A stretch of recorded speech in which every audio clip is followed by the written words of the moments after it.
everyone, I welcome you once again to the channel BSc Classes Studies. So here we are discussing about FY BSc syllabus. On the screen behind me you can see that the university have prescribed us the syllabus for FY BSc for botany in paper first. We are discussing the chapter number 3rd, that is lichen study. In lichen we have up till discussed about the general characters. So we are moving forward up to the forms or nature of association in lichens. Myself, Professor Khodde Rishikesh, working in Department of Botany in SM Joshi College, Hadapsar, which is associated with the Raish Shikshan Sanstha, Satara, and affiliated to the Savitribai Phule Pune University. I welcome you all once again. Let's get started to today's lecture. Here we are talking the nature of association in lichen. In previous lecture, if you recall, we have discussed the symbiotic association in lichen. So what is symbiotic association? Where two organisms lives together, that is symbiotic association. But while living together, if both are getting benefit, that is mutualism. But there are other nature of association in lichen, it is parasitism and halotism. Parasitism and halotism and mutualism are the three different forms can be seen in lichen nature of association case. Here we are going to discuss about the next nature of association, that is parasitism, which is proposed by the Schevedner scientist in 1867.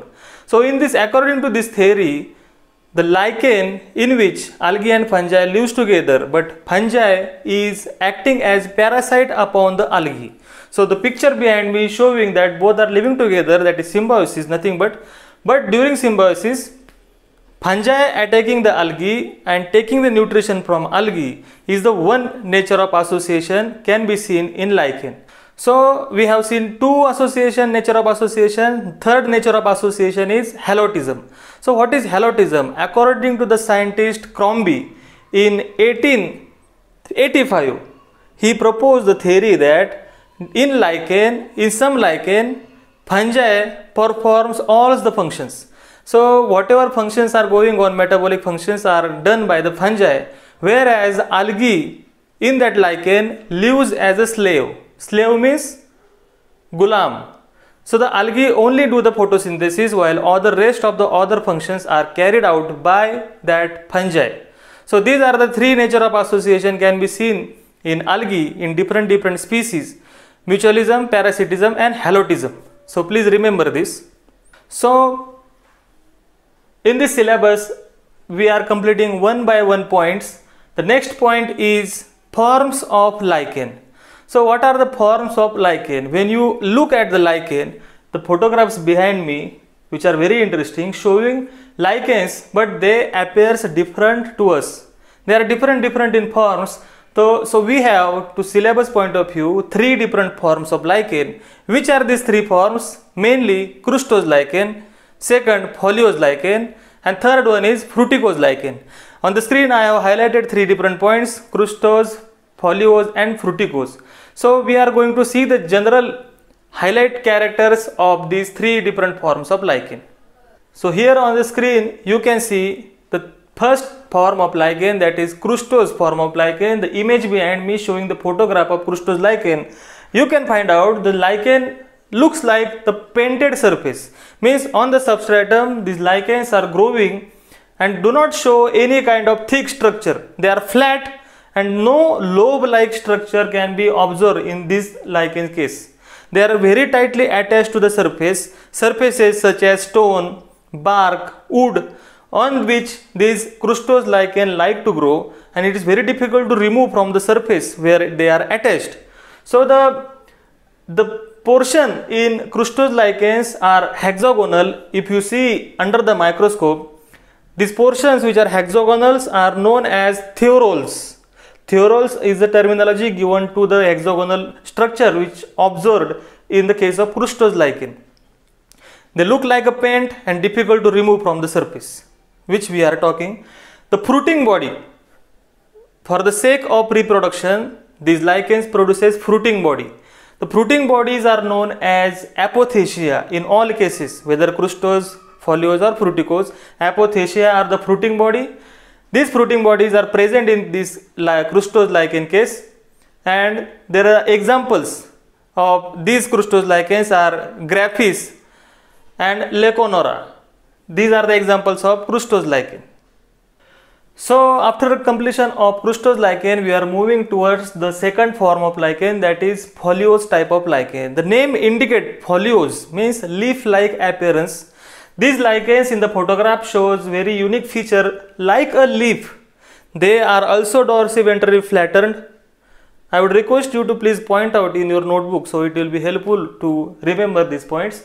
These foliose lichens are dorsiventrally flat, and these lichens are attached to the surface where they grow with the help of thin hair-like structures. These structures are very microscopic. These thin hair-like structures are known as rhizine. So the foliose lichen look like a leaf, grow horizontally, dorsiventrally flattened, and contain rhizine to their bottom to attach to the surface.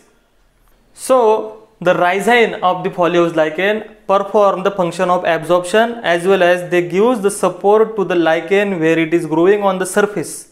So they act like a root, but they are not a root, they are known as a rhizine. So there are also fruiting body can be observed in case of foliose lichen. These fruiting bodies are known as apothecia. So these apothecia are cup-like structure which contain the next generation material sort of. Okay. So the examples of these foliose lichens are Parmelia and Pelytegera.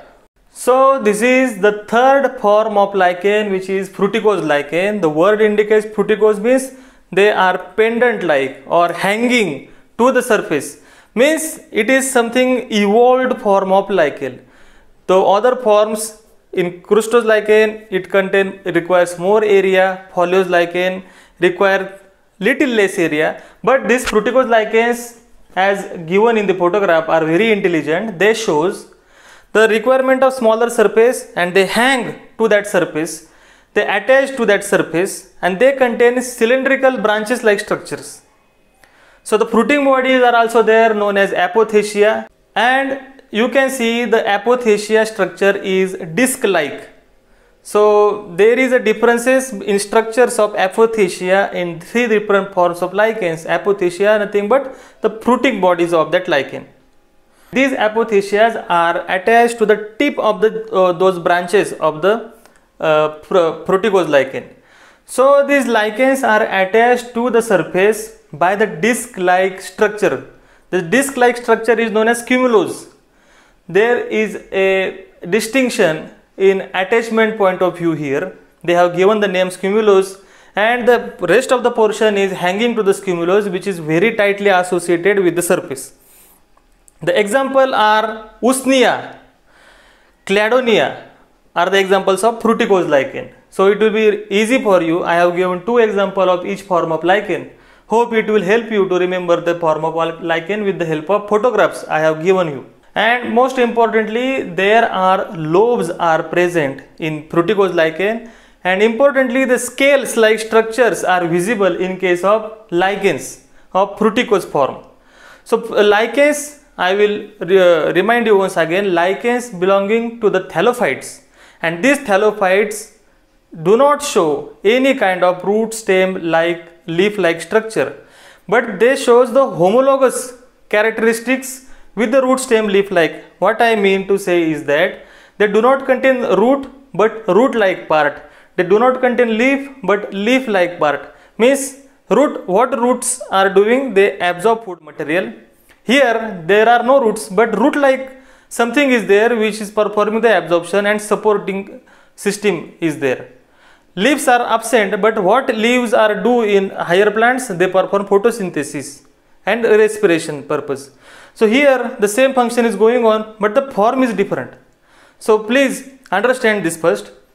We have discussed up till the general character, nature of association in lichen, and most importantly the three different forms in lichens. So I will stop here. We will meet in our next lecture in the final point of the syllabus of lichen, which is the utilization of lichen. Thank you. Please don't forget to subscribe this channel so you will get the automatic notification about the upcoming lectures.